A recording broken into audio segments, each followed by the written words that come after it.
Assalamualaikum warahmatullahi wabarakatuh. Nama saya Aryadi Hasan. Kali ini saya akan mempresentasikan hasil kerja dari kelompok kami, yaitu kelompok 2. Materi kami tentang rangkuman materi perkuliahan pengantar ilmu hukum Indonesia semester 1. Yang pertama yaitu pengertian hukum. Hukum adalah peraturan yang berupa norma dan sanksi yang mengatur tingkah laku masyarakat untuk masyarakat itu sendiri. Adapun menurut beberapa ahli, yaitu yang pertama Immanuel Kant, hukum adalah keseluruhan syarat yang berkehendak bebas dari orang untuk bisa menyesuaikan diri dengan kehendak bebas dari orang lain. Kemudian kedua dari Thomas Hobbes, hukum adalah perintah orang yang memiliki kekuasaan untuk memerintah dan juga memaksakan perintahnya kepada orang lain. Kemudian kedua, pengantar hukum Indonesia. Pengantar hukum Indonesia berarti memperkenalkan secara umum atau secara garis besar dasar-dasar hukum yang berlaku sekarang di Indonesia ini. Kepada siapa saja yang ingin mengetahui dan mempelajari hukum Indonesia, pengantar ilmu hukum Indonesia merupakan mata kuliah dasar atau basic level dan prasyarat untuk mempelajari cabang-cabang ilmu hukum yang lebih khusus dan lebih luas. Assalamualaikum warahmatullahi wabarakatuh. Nama saya Muhammad Judan Madinah akan melanjutkan presentasi dari kelompok kami. Seperti yang disebutkan oleh teman saya tadi tentang pengantar hukum Indonesia adalah dasar dari untuk mempelajari cabang-cabang hukum yang ada di Indonesia. Cabang hukum yang ada di Indonesia itu pertama ada hukum pidana.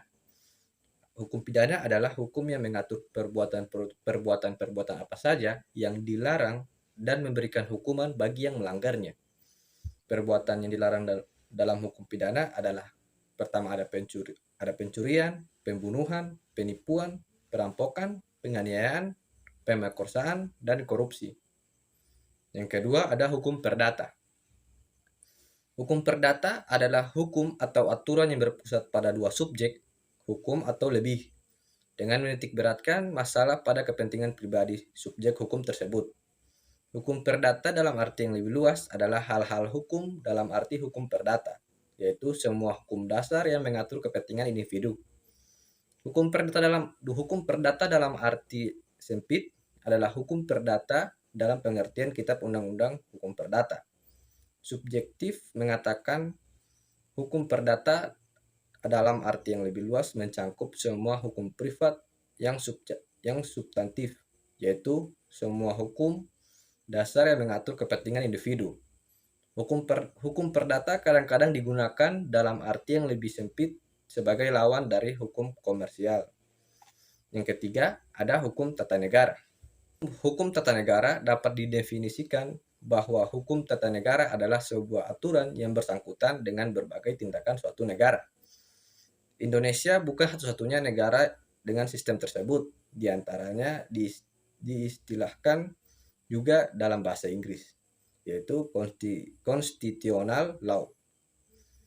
Yang keempat ada hukum administrasi atau hukum administrasi negara. Hukum administrasi negara adalah peraturan yang mengatur tentang apatur pemerintah dalam melakukan tugas-tugas negara untuk mencapai tujuan yang telah ditentukan. Saat belajar ilmu hukum ini, kamu dapat membahas tentang hal-hal yang lebih merakyat yang langsung berefek dalam kehidupan masyarakat. Selanjutnya, kita akan membahas tentang sejarah hukum Indonesia. Dalam sejarah hukum yang ada di Indonesia, terbagi dari beberapa fase. Pertama ada fase prakolonial, yang kedua ada fase kolonial, yang ketiga ada periode kolonialisme, yang keempat ada fase kemerdekaan. Baik, saya akan melanjutkan yang dipaparkan teman saya tadi. Fase prakolonial. Fase prakolonial biasa disebut dengan fase sebelum penjajahan. Dahulu Indonesia, sebelum adanya penjajahan, menganut sistem kerajaan. Di antara lain, Kerajaan Majapahit, Kerajaan Sriwijaya, Kerajaan Mataram, dan sebagainya. Pada saat itu berarti masih menerapkan hukum sistem antara masing-masing wilayah kerajaan. Terdapat dua zaman kerajaan, yaitu Kerajaan Hindu-Buddha dan Kerajaan Islam. Selanjutnya ada fase kolonial. Fase kolonial biasa disebut dengan fase penjajahan. Semenjak Belanda menjajah Indonesia, banyak sekali perubahan terutama dalam sistem hukum di Indonesia. Sejak masa Foch berlangsung, tatanan hukumnya dikualifikasikan sebagai tatanan hukum represif in optima forma. Tatanan hukum yang berlaku saat itu menguntungkan bangsa Belanda dan merugikan bangsa Indonesia, terutama dalam bidang ekonomi. Fase kolonialisme. Jepang pada Maret 1942 terjadi pada saat Jepang ingin menguasai kekuasaan yang Belanda miliki pada waktu itu. Jepang mulai menduduki seluruh daerah Hindia Belanda untuk melaksanakan tata pemerintahan di Indonesia. Pemerintahan bala tentara Jepang berpedoman kepada undang-undangnya yang disebut Gunseirei. Masa penduduk Jepang, pembaharuan hukum tidak banyak terjadi. Seluruh peraturan perundang-undangan yang tidak bertentangan dengan peraturan militer Jepang tetap berlaku sembari menghilangkan hak-hak istimewa orang-orang Belanda dan Eropa lainnya. Baik, selanjutnya akan dilanjutkan oleh teman saya. Baik, di sini saya akan memaparkan materi yang telah disampaikan oleh rekan saya sebelumnya. Fase kemerdekaan. Di fase kemerdekaan ini terdapat 3 masa, yaitu masa Orde Lama, masa Orde Baru, dan masa Reformasi. Masa Orde Lama, tata hukum Indonesia adalah tata hukum yang ditetapkan oleh bangsa Indonesia sendiri atau negara Indonesia. Orde Lama dipimpin oleh Presiden Soekarno dan Wakil Presiden Muhammad Hatta. Sejak 18 Agustus 1945, tata hukum positif di Indonesia adalah sistem hukum yang tersusun atas subsistem hukum adat, subsistem hukum Islam, dan subsistem hukum Barat. Dinamika politik dan masa ini mengalami pasang surut. Masa Orde Baru. Setelah kudeta G30 PKI digagalkan, kemudian sejak terbitnya Surat Perintah 11 Maret 1966 yang sering dikenal sebagai Super Semar, maka dimulailah suatu babak baru dalam perjalanan sejarah kehidupan bangsa Indonesia, yang kemudian menyebut diri sebagai pemerintah Orde Baru. Perkembangan dan dinamika hukum dan tata peradilan di bawah Orde Baru justru diawali oleh penyingkiran hukum dalam proses politik dan pemerintah. Di antaranya ada Undang-Undang Pokok Agraria yang juga menunduk lembaga-lembaga hukum di bawah eksekutif, pengadilan, sistem pendidikan. Pemikiran kritis masyarakat dibatasi hingga tak ada perkembangan dalam hukum nasional. Penyelenggaraan pemerintah Orde Baru menyalahgunakan ketentuan peraturan perundang-undangan, mencapai puncaknya ketika diiringi dengan munculnya krisis ekonomi yang melanda dunia perekonomian bangsa Indonesia dan negara-negara Asia.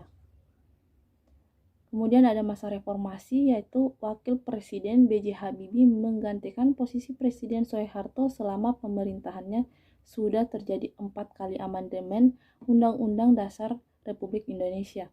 Dengan demikian, komposisi Undang-Undang 1945 pada sidang tahunan MPR tahun 2002 yang lalu, maka susunan Undang-Undang 1945 memiliki susunan sebagai berikut. Yang pertama, Undang-Undang Dasar 1945 naskah asli. Yang kedua, perubahan pertama Undang-Undang Dasar 1945. Yang ketiga, ada perubahan kedua Undang-Undang Dasar 1945. Kemudian yang keempat ada perubahan ketiga Undang-Undang Dasar 1945. Dan yang kelima ada perubahan keempat Undang-Undang Dasar 1945.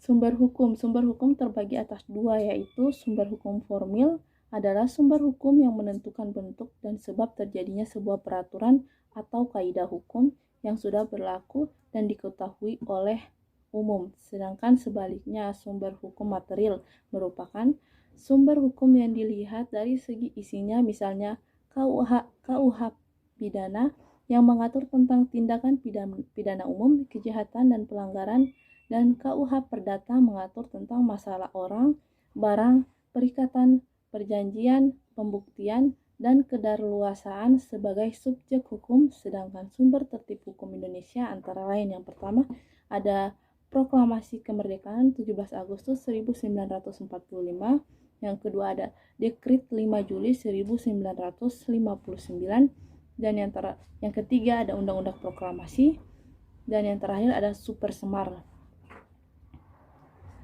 Aborsi atau dikenal dengan istilah abortus provocatus bukan hanya sekedar merupakan masalah medis atau kesehatan saja, namun juga merupakan problem yang muncul karena manusia mengekor pada peradaban barat. Istilah aborsi atau abortus provocatus ini berasal dari bahasa Latin yang berarti pengguguran kandungan atau pengguguran kandungan karena kesengajaan. Abortus provocatus merupakan salah satu dari berbagai macam jenis abortus.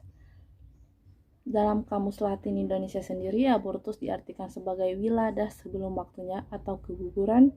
Pengertian abortus atau aborsi provocatus adalah penghentian atau pengeluaran hasil kehamilan dari rahim sebelum waktunya. Satu, dengan kata lain, pengeluaran itu dimaksud bahwa keluarnya janin disengaja dengan campur tangan manusia, baik melalui cara mekanik, obat-obatan, atau cara lainnya.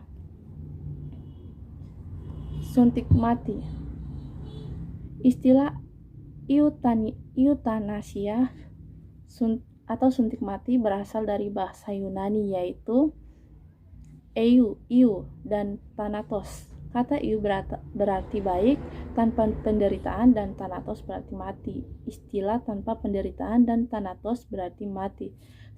Istilah euthanatos berasal dari bahasa Yunani, yaitu eu dan thanatos. Kata eu berarti baik tanpa penderitaan dan thanatos berarti mati. Maka dari itu dalam mengadakan euthanatos arti sebenarnya bukan untuk menyebabkan kematian, akan tetapi